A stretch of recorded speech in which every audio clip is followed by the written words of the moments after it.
ಮುಂಬರುವ ಲೋಕಸಭಾ ಚುನಾವಣೆಯಲ್ಲಿ ರಾಜ್ಯದಲ್ಲಿ 28ಕ್ಕೆ 28 ಸ್ಥಾನಗಳನ್ನು ಗೆಲ್ಲಬೇಕು ಅಂತ ಪ್ಲಾನ್ ಹಾಕೊಂಡಿರತಕ್ಕಂತ ದೋಸ್ತಿ ಮಾಡ್ಕೊಂಡಿರತಕ್ಕಂತ ಬಿಜೆಪಿ ಮತ್ತು ಜೆಡಿಎಸ್ಗೆ ಎಲೆಕ್ಷನ್ ಹತ್ರ ಆಗ್ತಾ ಇದ್ದ ಹಾಗೇನೆ ತಲೆನೋವು ಜಾಸ್ತಿ ಆಗ್ತಾ ಇದೆ. ಅದರಲ್ಲೂ ಮಂಡ್ಯ ಅಖಾಡವಂತೂ ರಣಾಂಗಣ ಆಗುವ ಎಲ್ಲ ಲಕ್ಷಣಗಳು ಸದ್ಯಕ್ಕೆ ಗೋಚರ ಆಗ್ತಾ ಇವೆ. ದೆಹಲಿಯಲ್ಲಿ ಅಮಿತ್ ಶಾ ಅವರನ್ನ ಕುಮಾರಸ್ವಾಮಿ ಭೇಟಿಯಾದಾಗ ಮಂಡ್ಯ, ಹಾಸನ, ಬೆಂಗಳೂರು ಗ್ರಾಮಾಂತರಕ್ಕೆ ಬೇಡಿಕೆ ಇಟ್ಟಿದ್ರಂತೆ. ಇದರ ಬೆನ್ನಲ್ಲೇ ಸಿಡಿದೆದ್ದಿರುವ ಸ್ವಾಭಿಮಾನಿ ಸಂಸದೆ ಸುಮಲತಾ ಮಂಡ್ಯ ಕ್ಷೇತ್ರವನ್ನು ಜೆಡಿಎಸ್ಗೆ ಬಿಟ್ಟು ಕೊಡದಂತೆ ಪಟ್ಟು ಹಿಡಿತಾ ಇದ್ದಾರೆ.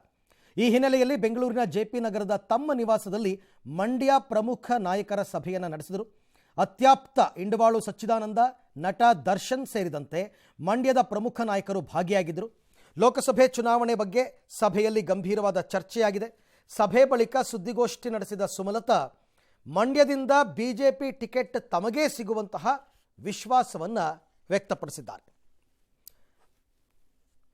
ಸುಮಲತಾ ಅವರ ಸುದ್ದಿಗೋಷ್ಠಿಯ ಹೈಲೈಟ್ಸ್ ಏನು ಅಂತಕ್ಕಂಥದ್ದನ್ನ ನೋಡ್ಬಿಡೋಣ, ಏನೇನು ಹೇಳಿದ್ರು ಅವರು ಅಂತ. ಮುಂದಿನ ಲೋಕಸಭಾ ಚುನಾವಣೆ ಬಗ್ಗೆ ಚರ್ಚೆ ಆಯಿತು. ಅವರು ಕೊಟ್ಟಿರ್ತಕ್ಕಂಥ ಮಾಹಿತಿ ಸುದ್ದಿಗೋಷ್ಠಿಯಲ್ಲಿ ಸುಮಲತಾ ಅವರೇ ಖುದ್ದು ಹೇಳಿರ್ತಕ್ಕಂಥದ್ದು. ಸಭೆಯಲ್ಲಿ ಏನು ಚರ್ಚೆ ಆಯಿತು? ಹಾಗಾದರೆ ಮುಂದಿನ ಲೋಕಸಭಾ ಚುನಾವಣೆ ಬಗ್ಗೆ ಚರ್ಚೆ ಆಯಿತು. ಬಿಜೆಪಿಯಿಂದನೇ ನಿಂತ್ಕೊಳ್ಳಿ ಅಂತ ಬೆಂಬಲಿಗರು, ನಮಗೀಗಾಗಲೇ ಆಪ್ತರು, ಬೆಂಬಲಿಗರು ಎಲ್ಲರೂ ಕೂಡ ಒತ್ತಾಯವನ್ನು ಮಾಡಿದ್ದಾರೆ ಇವತ್ತಿನ ಸಭೆಯಲ್ಲಿ. ನೀವು ಬಿಜೆಪಿಯಿಂದನೇ ನಿಂತ್ಕೋಬೇಕು, ಬಿಜೆಪಿಯಿಂದನೇ ಕ್ಯಾಂಡಿಡೇಟ್ ಆಗಬೇಕು ಅಂತ. ಮಂಡ್ಯದಲ್ಲಿ ಬಿಜೆಪಿ ಪಕ್ಷವನ್ನು ಸ್ಟ್ರಾಂಗ್ ಮಾಡೋಣ ಅಂತ ಹೇಳಿದ್ದಾರೆ. ಸಹಜವಾಗಿ ಬಿಜೆಪಿಗೆ ಏನಾದ್ರು ಟಿಕೆಟ್ ಸಿಕ್ಕಿದ್ರೆ, ಬಿಜೆಪಿ ಕ್ಷೇತ್ರವನ್ನು ಉಳಿಸ್ಕೊಂಡ್ರೆ ಮಂಡ್ಯದಲ್ಲಿ ಬಿಜೆಪಿ ಸ್ಟ್ರಾಂಗ್ ಆಗುತ್ತೆ. ಮಂಡ್ಯದಲ್ಲಿ ಬಿಜೆಪಿ ಬಲಪಡಿಸುವ ಬಗ್ಗೆ ಬಿಜೆಪಿ ಶಾಸಕರೇ ಹೇಳಿದ್ದಾರೆ. ಅಂದರೆ ಅವಾಗೆಲ್ಲ ಪ್ರೀತಮ್ ಗೌಡ, ನಾರಾಯಣಗೌಡ ಎಲ್ಲ ಮಾತನಾಡಿದ್ರಲ್ಲ, ಆ ವಿಚಾರಕ್ಕೆ ಸಂಬಂಧಪಟ್ಟಂತೆ ಅವರೇ ಹೇಳಿದ್ದಾರೆ. ನಾನು ಪಕ್ಷೇತರರಾಗಿ ನಿಲ್ಲುವ ಬಗ್ಗೆ ಸದ್ಯಕ್ಕೆ ಆಲೋಚನೆ ಮಾಡಿಲ್ಲ. ಅವ್ರು ಹೇಳ್ತಾರೆ, ಈಗಲೇ ಯಾರು ಅದ್ರ ಬಗ್ಗೆ ಹೇಳಲ್ಲ ರೀ. ಮೊದಲು ಬಿಜೆಪಿ ಹೈಕಮಾಂಡ್ ತೀರ್ಮಾನ ಏನು, ಮಂಡ್ಯ ಕ್ಷೇತ್ರವನ್ನು ಜೆಡಿಎಸ್ಗೆ ಬಿಟ್ಕೊಡ್ತಾರಾ, ಬಿಜೆಪಿ ತಾನೇ ಉಳಿಸ್ಕೊಳುತ್ತಾ, ಎಲ್ಲ ನೋಡಿಕೊಂಡು ಅವ್ರಿಗೆ ಅವಕಾಶ ಸಿಗಲಿಲ್ಲ ಅಂತಂದಾಗ ಪಕ್ಷೇತರರಾಗಿ ನಿಲ್ಲೋದು. ಸದ್ಯಕ್ಕೆ ಅದರ ಆಲೋಚನೆ ಇಲ್ಲ. ಬೆಂಬಲಿಗರು, ಆಪ್ತರು ಮಂಡ್ಯವನ್ನು ಬಿಟ್ಟು ಹೋಗಬೇಡಿ ಅಂತ ಹೇಳಿದ್ದಾರೆ.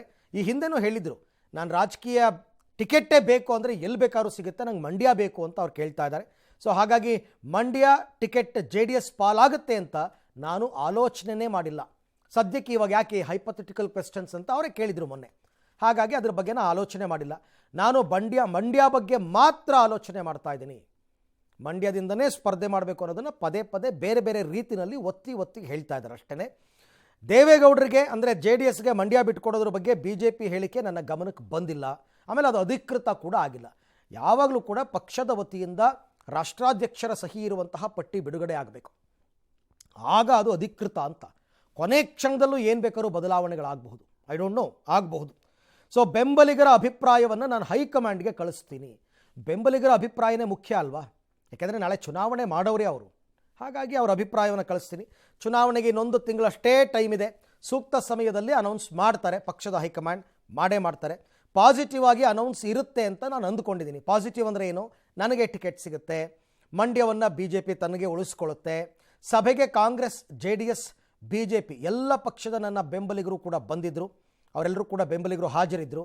ಕಳೆದ ಬಾರಿ ಇವರಿಗೆ ಎಲ್ಲ ಪಕ್ಷದವರು ಕೂಡ ಸಪೋರ್ಟ್ ಮಾಡಿದ್ರಲ್ಲ, ಹಾಗೆ ಪಾಸಿಟಿವ್ ಆಗಿ ಅನೌನ್ಸ್ ಇರುತ್ತೆ ಅಂತ ನಾನು ಅಂದ್ಕೊಂಡಿದ್ದೀನಿ. ಚುನಾವಣೆಗೆ ಸ್ಪರ್ಧೆ ಮಾಡುವ ತಯಾರಿಯ ಮೊದಲ ಸಭೆನೇ ಇದು. ಇದನ್ನೇ ಮೊದಲನೇ ಸಭೆ ಅಂದ್ಕೊಳ್ಳಿ, ತಯಾರಿ ಶುರು ಅಂತ. ಎಲ್ಲರೂ ಜೊತೆಗೆ ಹೋಗೋಣ ಅಂತ ದರ್ಶನ್ ಕೂಡ ಹೇಳಿದ್ದಾರೆ. ಅಂದರೆ ಸುಮಲತಾ ಅವರ ಬೆಂಬಲಕ್ಕೆ ನಾವೆಲ್ಲ ನಿಲ್ಲೋಣ ಅಂತ ಏನೋ ಹೇಳಿದಾರಂತೆ. ದರ್ಶನ್ಗೆ ಪಕ್ಷ ಮುಖ್ಯ ಅಲ್ಲ, ಆತ ಎಲ್ರಿಗೂ ಕೂಡ ಆತ್ಮೀಯರಿಗೆ ಪ್ರಚಾರವನ್ನು ಮಾಡಿದ್ದಾನೆ. ಎಷ್ಟು ಜೊತೆ ನಾನು ಇನ್ನೂ ಮಾತಾಡಿಲ್ಲ, ಮಾತಾಡ್ತೀನಿ. ಜೊತೆಗೆ ಸಚ್ಚಿದಾನಂದ, ನಾವೆಲ್ಲ ಒಗ್ಗಟ್ಟಾಗಿದ್ದೀವಿ, ನೀವು ಏನೇನೋ ಸುದ್ದಿಯೆಲ್ಲ ಹಬ್ಬಿಸಬೇಡಿ, ತಾಲೂಕು ಮಟ್ಟದಲ್ಲೂ ಕಾರ್ಯಕರ್ತರ ಸಭೆ ಮಾಡಿ ಅಭಿಪ್ರಾಯವನ್ನು ಸಂಗ್ರಹ ಮಾಡ್ತೀನಿ ಅಂತ ಒಟ್ಟಾರೆಯಾಗಿ ಇವತ್ತು ಅವರು ತಮ್ಮ ಸಭೆಯ ಬಗ್ಗೆ ಕೊಟ್ಟಿರ್ತಕ್ಕಂತಹ ಮಾಹಿತಿ. ನಾವೆಲ್ಲ ಸಪೋರ್ಟ್ ಮಾಡ್ತೀವಿ, ನೀವು ಬಿಜೆಪಿಯಿಂದ ನೀವು ನಿಂತ್ಕೊಳ್ಳಿ, ನಾವು ಬಿಜೆಪಿ ಪಕ್ಷವನ್ನು ಮಂಡ್ಯದಲ್ಲೂ ಕಟ್ಟೋಣ, ಸಪೋರ್ಟಿವ್ ಆಗಿ ಹೇಳಿದ್ದಾರೆ. ಇಲ್ಲ, ನಾವು ಆ ರೀತಿ ಯೋಚನೆನೂ ಮಾಡ್ತಿಲ್ಲ. ನಮ್ಮ ಬೆಂಬಲಿಗರು ಬಂದಾಗ ಅವರು ಇಷ್ಟೇ ಹೇಳೋದು, ನೀವು ಯಾವುದೇ ಕಾರಣಕ್ಕೂ ಮಂಡ್ಯವನ್ನು ಬಿಡಬಾರ್ದು ಅಂತ ಹೇಳಿದ್ದಾರೆ. ಅಲ್ಲ, ಅದನ್ನು ನಾನು ಯೋಚನೆನೂ ಮಾಡ್ತಿಲ್ಲ. ಹಾಗಾಗಿ ನನಗೆ ಮುಖ್ಯ ಮಂಡ್ಯ.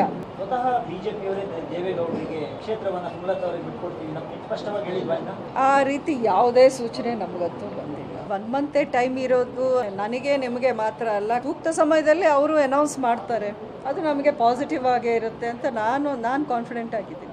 ಇಲ್ಲಿ ಸೇರಿರೋರಲ್ಲಿ ಎಲ್ಲ ಪಕ್ಷದವರು ಇದ್ದಾರೆ. ಫಸ್ಟ್ ಸಭೆನೇ ಇದು. ಚುನಾವಣೆಗೆ ನಿಂತರೆ ಯಾವ ರೀತಿ ನಮ್ಗೆ ಸಪೋರ್ಟ್ ಸಿಗುತ್ತೆ, ಫಸ್ಟ್ ಸಭೆ ಅಂತ ಇತ್ತು. ದರ್ಶನ್ 100% ಅವ್ರಿಗೆ ಪಕ್ಷ ಅಂತ ಏನಿಲ್ಲ, ಯಾವುದೇ ಪಕ್ಷದಲ್ಲಿ ನಿಂತ್ಕೊಳ್ಳಿ ನಾನು ನಿಮ್ಮ ಜೊತೆಲಿ ಇರ್ತೀವಿ ಅನ್ನೋ ಮಾತು ಅವರು ತುಂಬ ಸ್ಪಷ್ಟವಾಗಿದೆ. ನೋಡಿ, ಯಶ್ನ ನಾನು ಮಾತಾಡಿಸಿಲ್ಲ ಇನ್ನು. ನಮ್ಮ ಸಚಿ ಹೇಳ್ದಂಗೆ ಎಲ್ಲ ತಾಲೂಕಿಗೆ ಹೋಗಿ ಸ್ಟ್ರೆಂತ್ ವೀಕ್ನೆಸ್ ಏನು ಅಂತ ತಿಳ್ಕೊಳ್ಳೋ ಒಂದು ಪ್ರಯತ್ನ ಮಾಡ್ತೀನಿ. ನಾನು ರಾಜಕೀಯಕ್ಕೆ ಬಂದಿರೋದೇ ಮಂಡ್ಯ ಜನರ ಒಂದು ಆ ಸಂಬಂಧ ಕಳ್ಕೊಳ್ಳೋಕೆ ಇಷ್ಟ ಇಲ್ಲ. ಅಂಬರೀಷ್ ಅವರು ಮಂಡ್ಯದ ಗಂಡು ಅಂತಾನೆ ಅವ್ರನ್ನ ಇಡೀ ಇಂಡಿಯಾ ಗುರುತಿಸಿದೆ. ಬೆಂಗಳೂರು ನಾರ್ತೆ ಬೇಕು ಅಂದರೆ ನನಗದು ಫೈಟೇ ಅಲ್ಲ, ಅದು it is very easy for me. ಮಂಡ್ಯವನ್ನು ಕಳ್ಕೊಳ್ಳೋಕೆ ನನಗೆ ಇಷ್ಟ ಇಲ್ಲ. ಸುಮಲತಾ ಅವರು ಇವತ್ತಲ್ಲ ಅವತ್ತಿಂದನೂ ಸೂಕ್ಷ್ಮವಾಗಿ ಒಂದು ವಿಚಾರವನ್ನು ಹೇಳ್ತಾ ಬರ್ತಿದ್ದಾರೆ. ಏನಂತ ಅಂದರೆ, ನಾನು ಮಂಡ್ಯದಿಂದನೇ ಸ್ಪರ್ಧೆ ಮಾಡ್ತೀನಿ. ಅವರು ಆಯ್ಕೆ ಇಟ್ಕೊಂಡಿಲ್ಲ BJPಯಿಂದನ ಪಕ್ಷೇತರರಾಗಿ ಅಂತನ.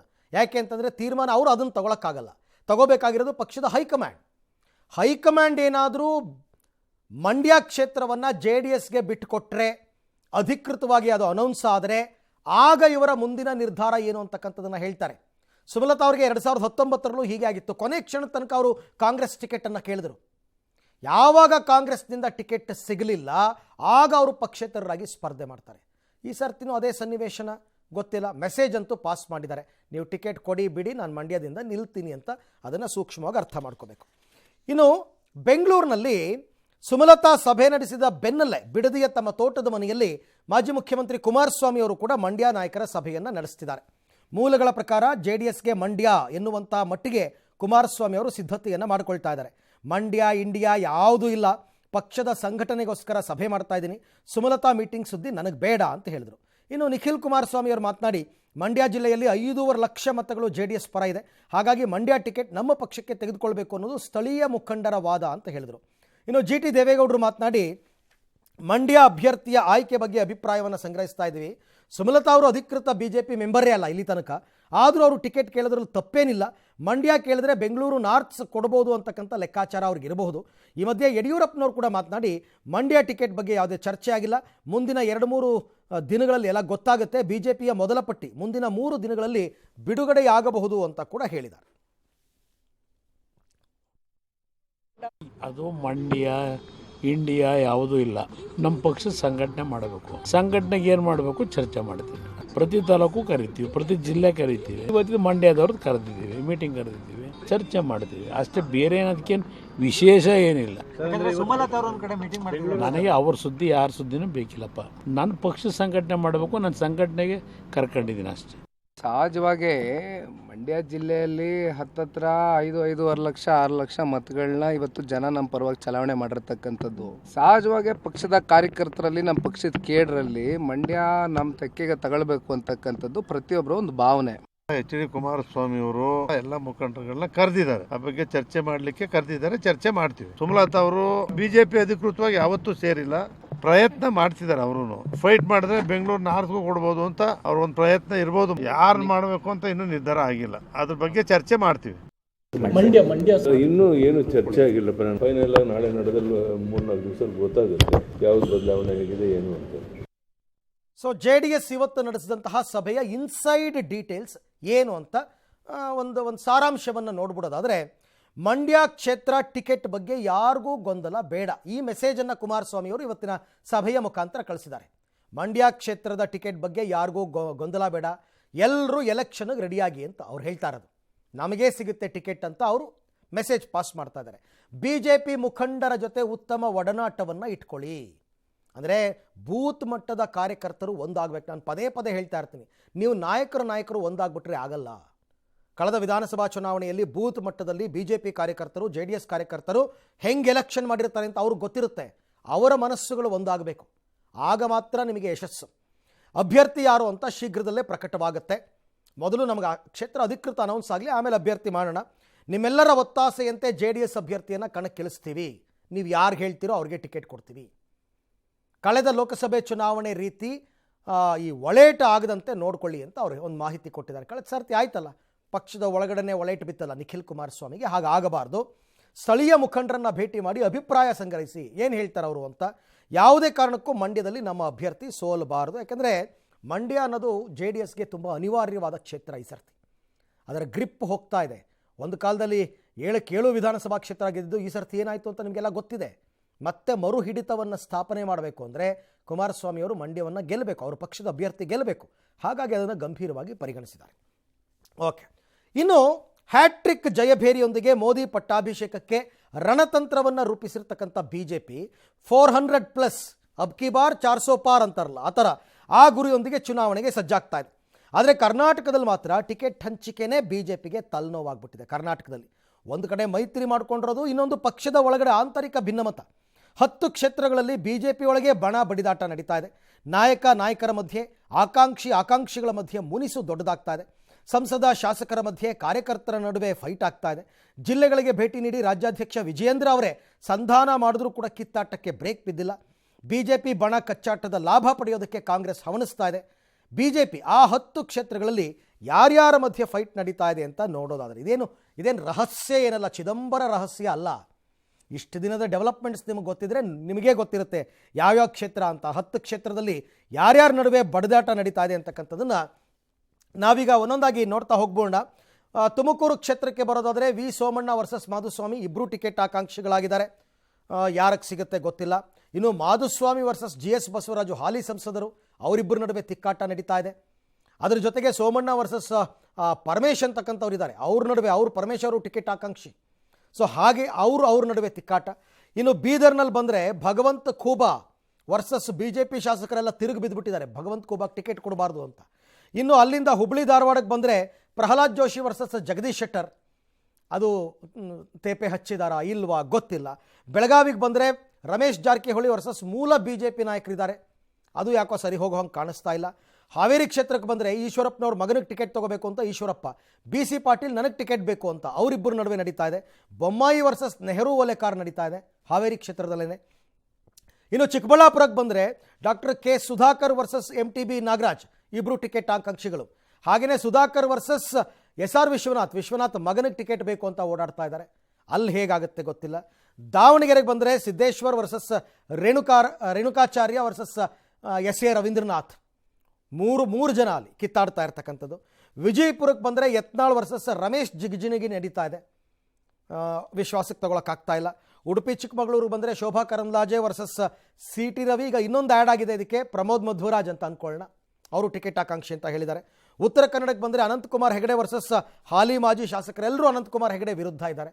ಸೊ ಹೀಗೆಲ್ಲ ಇರೋದ್ರಿಂದ ಇದೆಲ್ಲವನ್ನು ಹೇಗೆ ರಾಜ್ಯಾಧ್ಯಕ್ಷರ ಜವಾಬ್ದಾರಿ ಎಲ್ಲ ಸರಿಪಡಿಸ್ಕೊಂಡು ಹೋಗಬೇಕು, ಹೆಂಗೆ ಹೋಗ್ತಾರೆ ನೋಡೋಣ.